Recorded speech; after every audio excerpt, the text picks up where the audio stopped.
Hey friends, welcome to my channel. My name is Lynn, and this is my flip of the Spellbinders February 2026 clip kits. As per usual, I'll be making one flat, one layered, one interactive, and one pop-up card. I have to say, I think this one, my interactive card, might just be my favorite, but you let me know in the comments once you've seen them all which one you like best. I'll be featuring the small and large dies of the month, the 3D embossing folder, the stamp of the month, and the bonus that you get if you are an All Clubs kit subscriber and you get them all. I'm also featuring the 3D embossing folder as well. So this pop-up card, actually, I stumbled my way through a little bit, but I got there in the end. Let's make these. Okay, so as per usual, I'm going to start off with my flat card, and this one features the clear stamp and die of the month. And new this year, the stamp and the die come together. It used to be that you could get just the clear stamp, but I do think it makes more sense to always have them together, and that way you don't end up with a lot of dies. Because I think if anything, most people would probably opt for just the stamp set, and so it gets a little bit harder to kind of predict inventory. So I think for Spellbinders that change does make sense, and this stamp set has a lot of sentiments in it and this really lovely scene. It is kind of it almost is a little bit reminiscent of sort of like a little kind of sketchbooky sort of vibe to it, and so I thought what I would do is some watercoloring.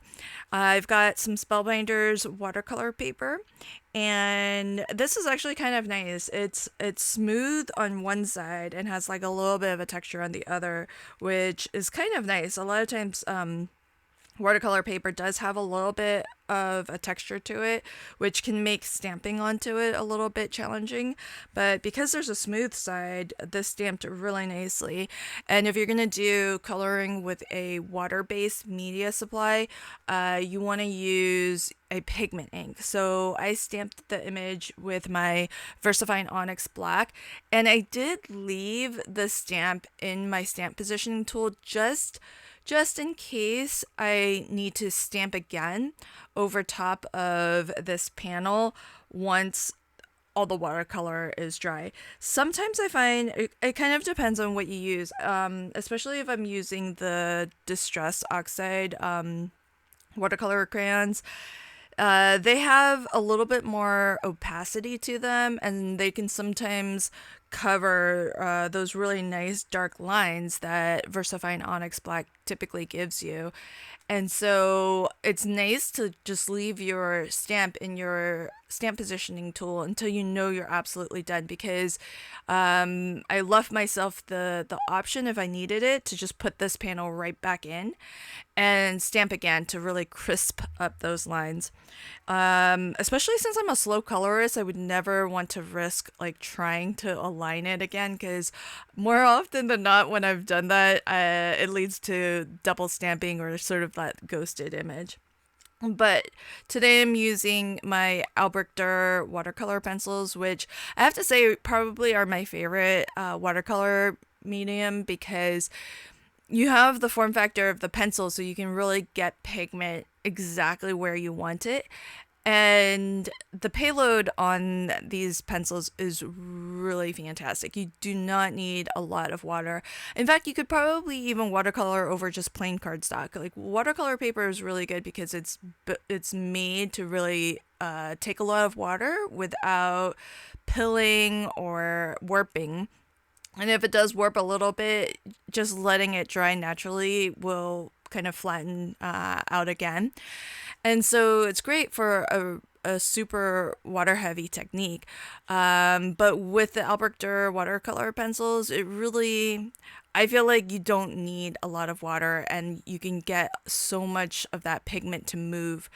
And so what I'm going to do is just create a little bit of a soft vignette, and you can hardly see it on the camera, but in real life, the light wash of blue that I'm adding, it is visible. So it's hard to see anything on screen, but And we really wanted to keep it nice and soft, nice and airy. And the last thing I'll do is just stamp a sentiment on here. And I think probably my favorite sentiment in the stamp set is handmade happiness enclosed. I really love that. And I feel like you could use that for really any occasion or no occasion at all even. It's just a really nice all around sentiment, and I love the typography because it's got like a combination of all caps in sans serif font, and then it's got sort of like a cursive happiness all in lowercase, and then it ends with all caps again. I just really love typography, especially the mix of it. I'm still using my glue squeeze, and I'm testing out. So I put out that video where I feel like I discovered the fix to the dripping that I was seeing. So I'm just trying these out for a little bit more time just to see if that solution really sticks. Especially since I do want to try to use up these tubes and then give them a refill, because I haven't yet refilled the liquid adhesive in them. But that's a look at my first card, my flat one. Now on to my layered card. And for this one, what I did was I used some of the Spellbinders nested, it's basically A2 rectangles, and it's a really old set, but I reach for it all the time because there's actually two. There's one that is I think there's one, the set is slightly smaller than the second set. So you can kind of mix and match if you want thinner or thicker frames. And I think what I did was I took the second largest die from both of them, or maybe it was the largest die from one and the second largest from the other, to get this nice thin frame. And because I buy my low profile foam by the sheet, I can just cut it down to this like super thin, probably about 1/8 of an inch wide, and I have this foam in black, which is nice because I want the frame to be in black as well. But if you can't get foam cut this thinly, you could, as an alternative, just cut this frame multiple times, maybe 3-4 times. I like having just a little bit of depth because the rest of my card is going to be pretty simple. And I think having this black frame will give it a more striking look. And oftentimes when I try for something clean and simple, I do try to keep everything very minimalistic. And so I thought that maybe having this nice thin border would really help to kind of frame everything, but at the same time still be pretty minimal, so I don't have to actually have a full background. For me, leaving a lot of white space is kind of hard, and so just framing it a little bit also helps to sort of fill in that space. These leaves are really lovely. They're actually from the bonus set that you get if you are an All Clubs subscriber, where you get all of the club kits. I've got a little bit of the black DMC sort of metallic embroidery floss. I think I kind of went a little bit overboard on this little nest of embroidery floss that I adhered here. Now to get this to stick down, I just took a sticky dot. It's a 1/2 inch sticky dot, which is way larger than I would need because I'm just gonna put these leaves on top of here. So all I did was I just rolled up that 1/2 inch glue dot so that it's a little bit thinner. But then I can kind of wrap the embroidery floss around it and just tack it down into that glue dot, and that helps to kind of secure it down in one spot while I layer these leaves over top. And so one of the things that I do like about the glue squeeze is that I can swap out the tubes from my 3D glue gel to my liquid adhesive. I will say though that because I tend to switch back and forth between them so often. I think ultimately where I'm gonna land on this is I'll probably use my glue press for my liquid adhesive, and I'll probably use the glue squeeze for my 3D glue gel. I don't know. We'll see.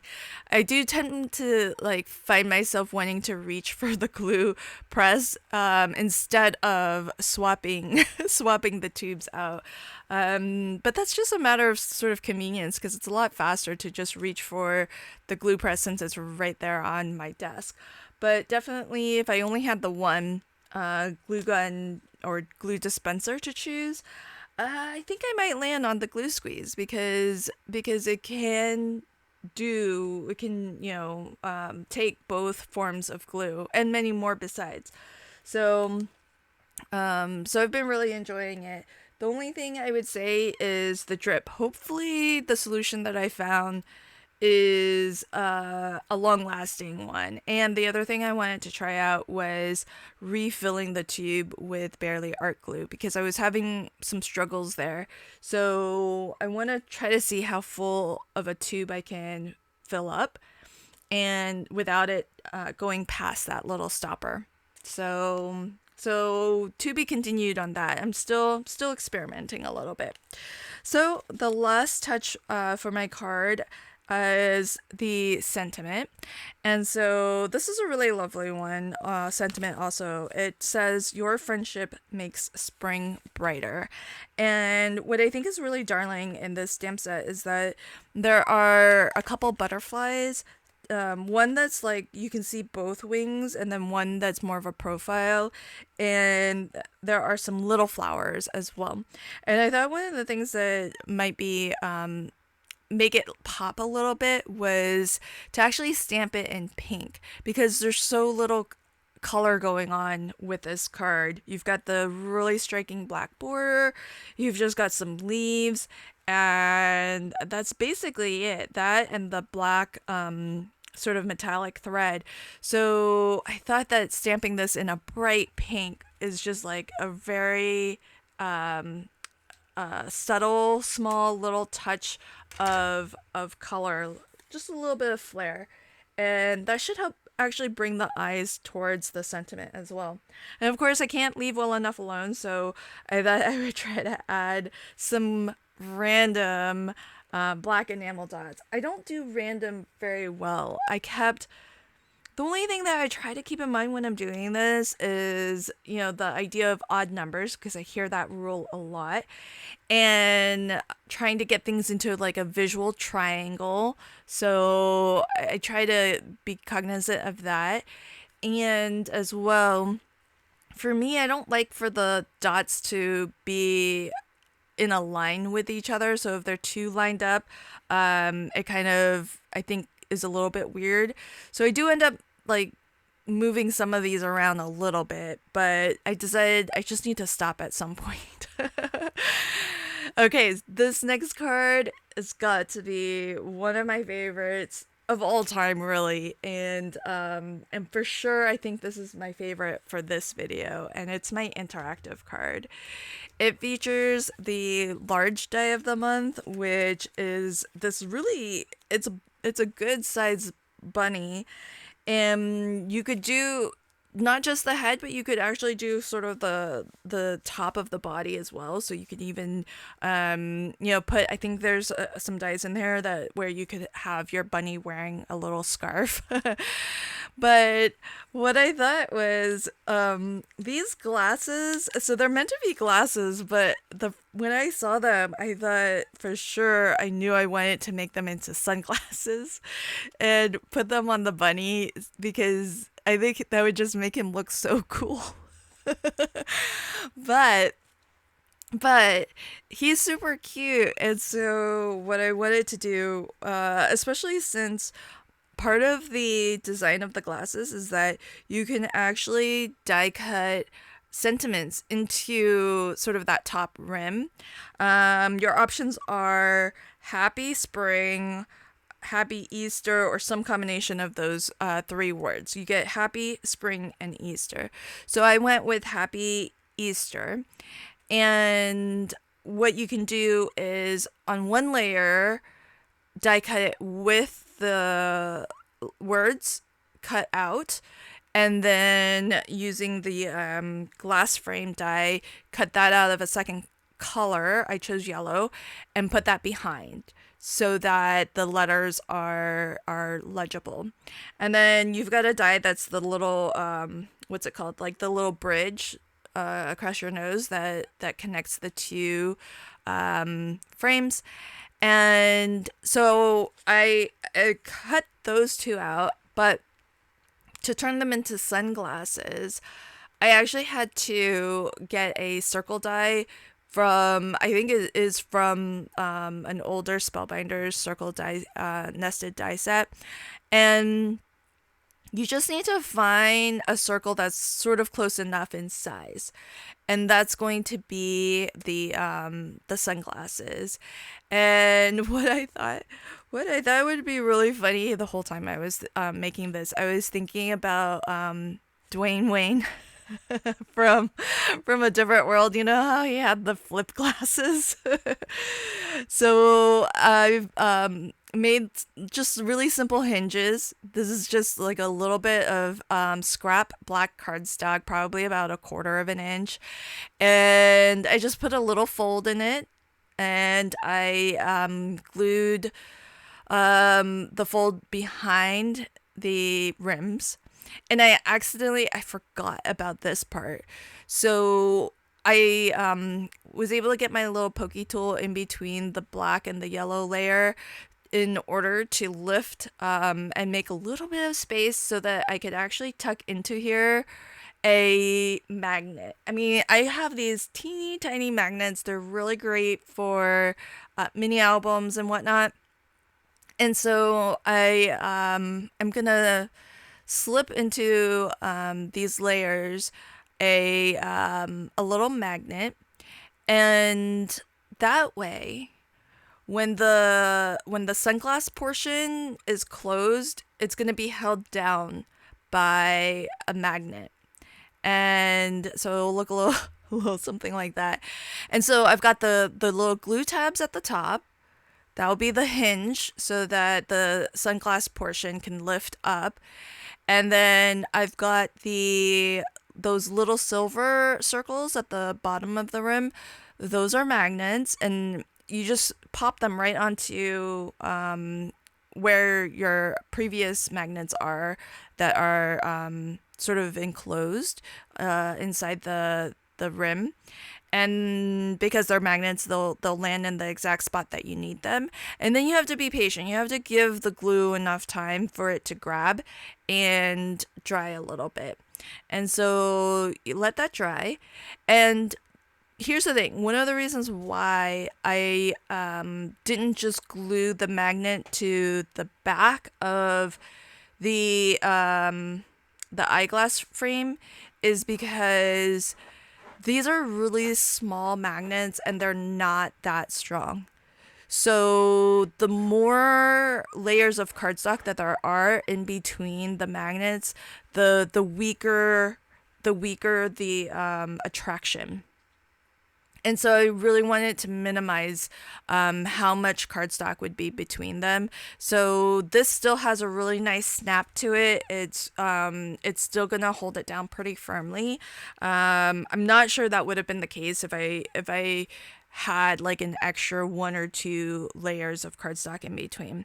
And for the top portion, the sunglass portion, because that does lift up, by covering it or sandwiching those magnets in between 2 layers of cardstock, it helps to make it look a little bit more finished, so that when you open the sunglasses or when you flip them up, you don't see the magnet.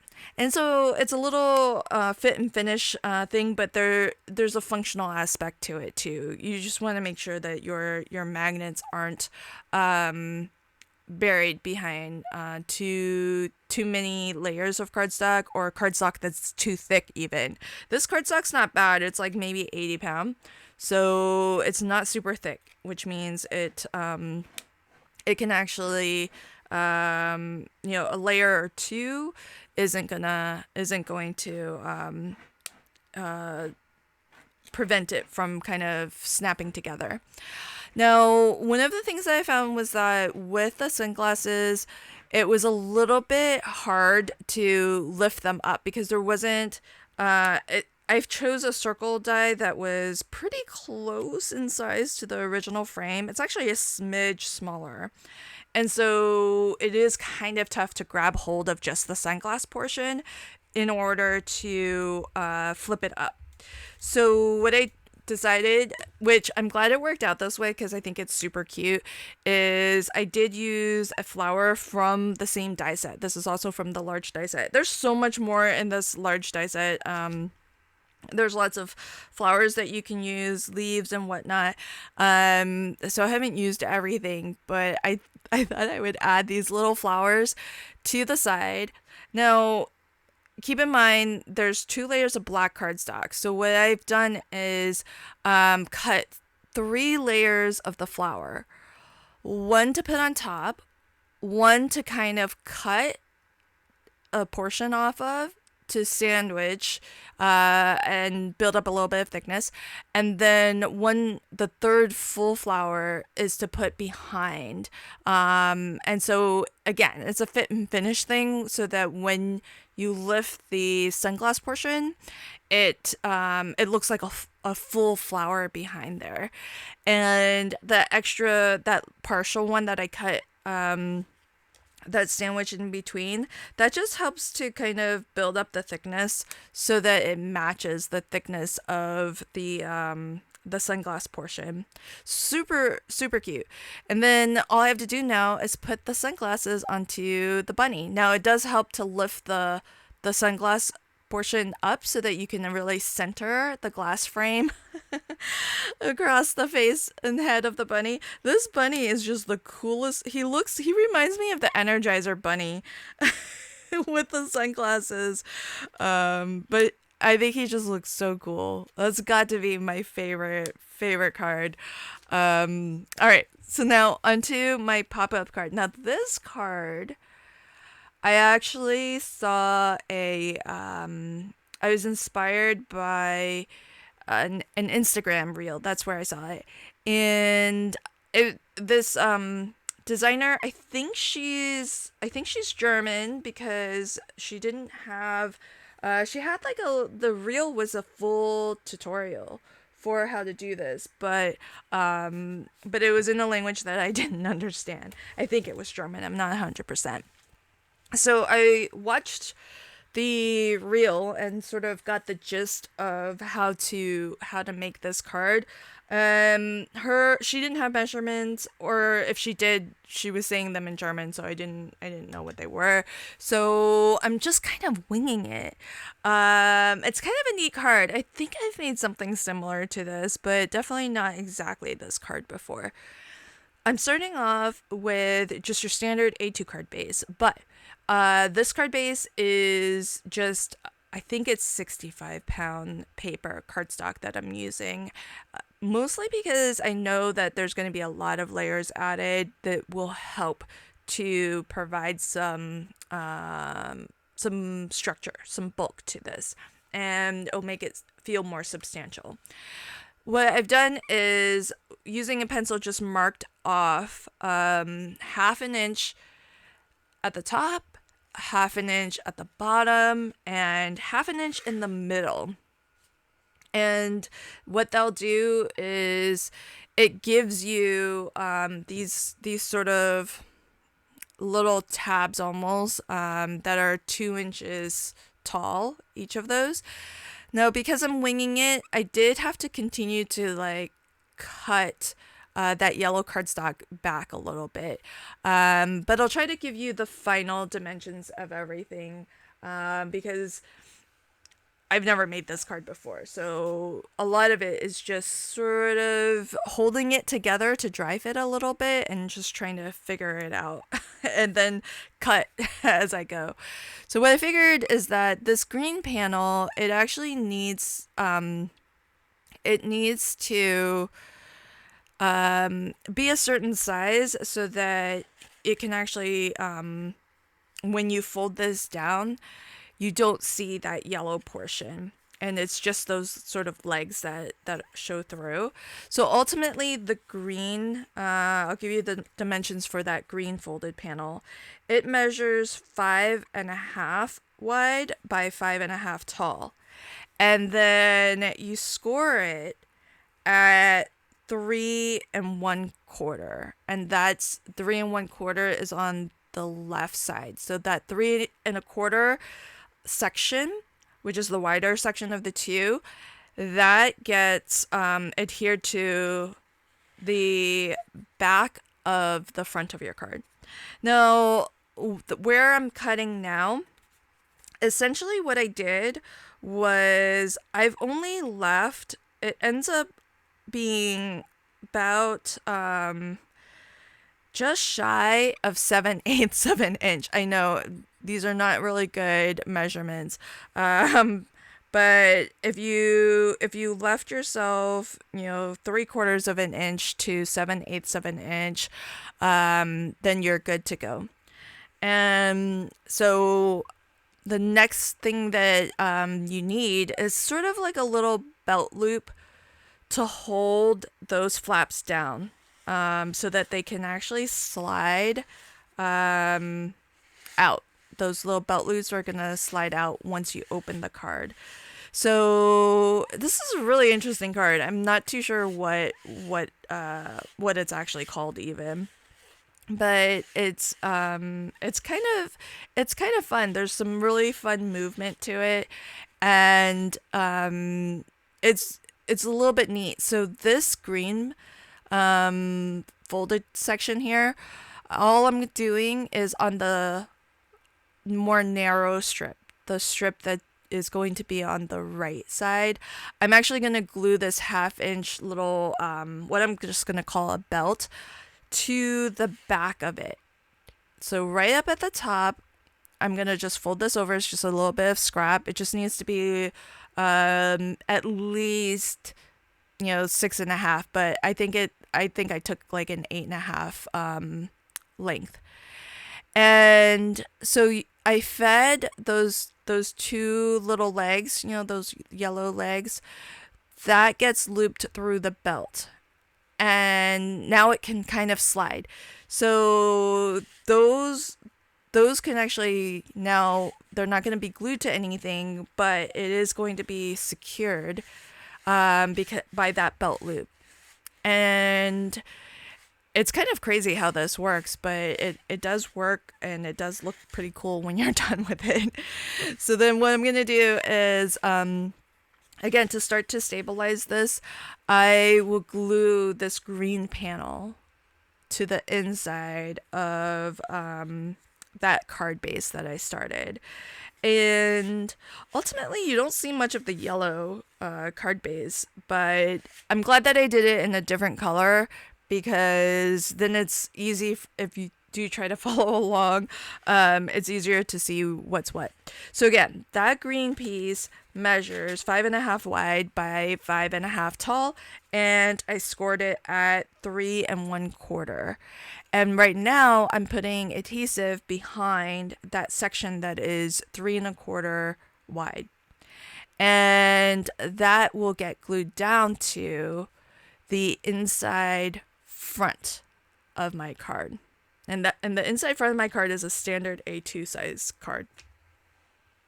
So once I get that glued down, I want to, as I'm positioning it, I want to actually take those two, what I'm going to call the legs on the right side. I want to actually pass that through that little belt loop that I attached to the back of the right side of that green panel. And you just want to make sure that when this folds down, that it can actually fold down and be flat. And that meant ultimately I had to trim a little bit off left and right. But once I trimmed that off, then everything closed down and was nice and flush. Okay, so let's take a little pause here so that you can see the back of the card. The green section, that's sort of the new inside of our card, and folded, it measures 3 1/4 folded. The left side was actually 3 1/4, and the right side was only 2 1/4. And at the top, or to the left, that far left, where that yellow strip going up and down, that I've been calling the belt loop, that is actually at the top of the green section. So that's where that was glued. And so you can kind of see it folded fits into the A2 card so that the legs can actually extend through. They're looped inside that belt loop there, which keeps them nice and tucked in. And it keeps it so that it's free to move. And that green card now sort of that 5 1/2 by 5 1/2 panel, that sort of becomes the new inside of our card. And so this yellow portion's sort of hidden behind that, and it's free to move, making it seem like those legs are popping out. So that's sort of the mechanics behind it. Now, to kind of make the back look a little bit more polished, and so that you don't really see, all the mechanics of everything, I'm gonna cut another green panel. It's gonna be a darker panel, but it'll be the same darker green that I plan to use on the front of the card. And that section there, this green panel that I'm gonna cut, it's actually going to be 3 1/4 by 3 1/4 wide by 5 1/2 tall. So 3 1/4 is sort of a little bit of a magic number. That's sort of where everything landed for me. So the inside green piece for the inside of our card initially measured 5 1/2 wide by 5 1/2 tall, and that was scored at 3 1/4. This piece measures 3 1/4 wide by 5 1/2 tall, and it can only be glued to this belt here. I'm only putting adhesive on that yellow strip. And the reason it can't get glued anywhere else is because everything behind there needs to be able to move and slip through that belt to extend beyond, what looks like beyond the card. So it's kind of neat. It's a little bit of an optical illusion because at the end of the day, all of this is still A2, but we've kind of created sort of a faux interior fold for our card, and so it's kind of it's a weird sort of illusion. It makes it seem like it's extending, but really at the end of the day, it's still just an A2 card. And so now that the mechanism is done, I am just going to glue the 3D embossed panel to the front. Now I did put liquid adhesive and I did put some dots of 3D glue gel because 3D embossing folders, they add a lot of dimension to a panel. And so it can be helpful to put a little bit of 3D glue gel just here and there so that it really does, hold that panel down. Now to bring out some of the leaves, I wanted to ink over the embossed design a little bit, but the first color I chose, it's a very dark green. It was a little bit more contrast than I was looking for. And so what I did was I just pulled a lighter green, and I'm going to mix the two to sort of, tone down that really dark green. I mean, it's not going to take that darkness away. So all it's doing is just helping to level it out a little bit, add sort of almost like a mid-tone so that it's not so, the contrast between the dark and the light isn't so great. And I love doing this sort of inky technique because it really does help to kind of highlight and bring out all of that really lovely texture. Now, I've got the small die of the month, which it really just has there's a lot packed into the small die of the month. You've got sort of a wheelbarrow and also lots of greenery. Lots and lots of greenery and lots of flowers that you can add. There's some really cute. I didn't even use maybe one of the cuter things in this set is these little eggs. You can make little Easter eggs, and what I love is that there's 3 little Easter eggs, and then there's 3 little designs that you can cut into the Easter egg, which is pretty cute, I think. But what I ended up using was the wheelbarrow, the leaves, the assortment of different leaves and sort of stalks and stuff like that. There's carrots, which are pretty cute, and then the little chick, I thought was really darling. So now I want to kind of create a little bit more stability on these what I've been calling legs. So I added a layer of black cardstock. So that piece measures 3¼ wide. That's just a magic number for this card. 3¼ is my magic number. 3¼ wide by 2 inches tall. And then I cut the yellow cardstock that layers on top of that to 3 by 2 and oh, you know what? Actually, I think it's not quite 3¼ Yeah, it's not quite 3¼ The black cardstock was actually 3 3/8 3 3/8 And no, sorry, 3 3/16 pardon. 3 3/16 And the yellow piece is 3 inches wide. And the black piece is 2 inches tall, and the yellow piece is 1 13/16. I know nobody likes 16ths of an inch, but I like doing my mats and layers so that the bottom layer is 3/16 of an inch larger than the layer on top of it. Certainly, you can cut these to whatever you like. I just wanted a little bit more of that black to show because the wheelbarrow I'm assembling has some black to it. And so I just didn't want that to be the only spot of black. And then I know I'm going to put a sentiment onto one of these panels. So that's going to be like sort of like 3 spots or 3 touches of black.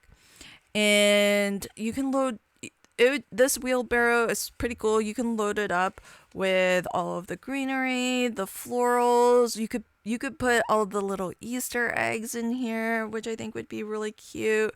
I just have these leaves die cut in multiple different shades of yellow and green, and it actually takes me a while to collage this up, and so I did at some point turn the camera off just so that I could wrap it up, but all I was going for was just maybe varying the colors a little bit, varying the heights of the greenery, and I know I'm going to throw some of the carrots in here as well, so I just wanted the colors to also be mixed around a little bit. And that's where I landed on that little element on the left side.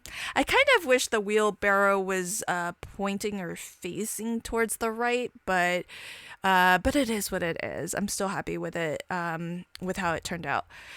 Now, these little chicks are super darling, and so I have put them on the top leg, as I've been calling it, but now it's got a really nice framed panel up there. And then on the bottom, I've got the sentiment "Sending Springtime Smiles," which I think is really cute with the three little chicks up top, because I think they're really darling. How could they not bring a smile to somebody's face? Now, on the outside, I do want to keep the this really simple. That way, all of the fun is on the inside of the card, which is kind of how I like to define a pop-up card, where, you know, the inside might be all where all the action is and where all the fun is happening. And so all I've done was these were just left over, honestly. And so I thought, I'll put them on the outside, and then that also will have a little bit of continuity as you open your card. Then you'll sort of see all those same colors on the inside and sort of the same greenery on the inside as well. And I took a little bit of metallic floss and just tied that around at the bottom of that little bunch. And here's a final look at all of my cards. This is the flat card, which I did a watercoloring of the clear stamp of the month.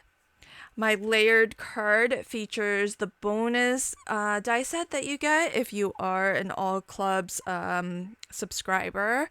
I just used a couple of things from here just to keep it really simple, and I just love that little spot of pink.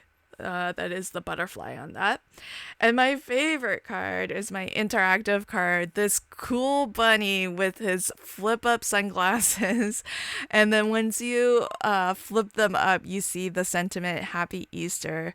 I love how this turned out. It's such a fun card. It will take a little bit of maybe like when you write the note on the inside, you kind of have to tell them, because I didn't want to ruin the look by stamping out flip or lift or anything like that.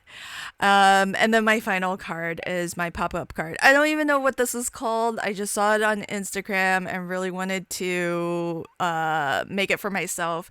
And I know the tutorial on this was a little bit clunky. Maybe I'll do a separate video for this once I have like all of the measurements actually written out. But I felt my way through it and I got there in the end. And I encourage you to do the same. If you see something that you like, just try and, you know, cut your papers down until they fit. That's basically how I approach things. Thank you so much for checking out my flip video this month. Let me know in the comments which one was your favorite. And did you ever watch A Different World? I asked my husband if he had ever seen it, and he hasn't, so he didn't know where the flip up glasses came from. All right, friends, this has been a fun one. Thank you so much for watching. Until next time, happy crafting and have a fabulous day. Bye.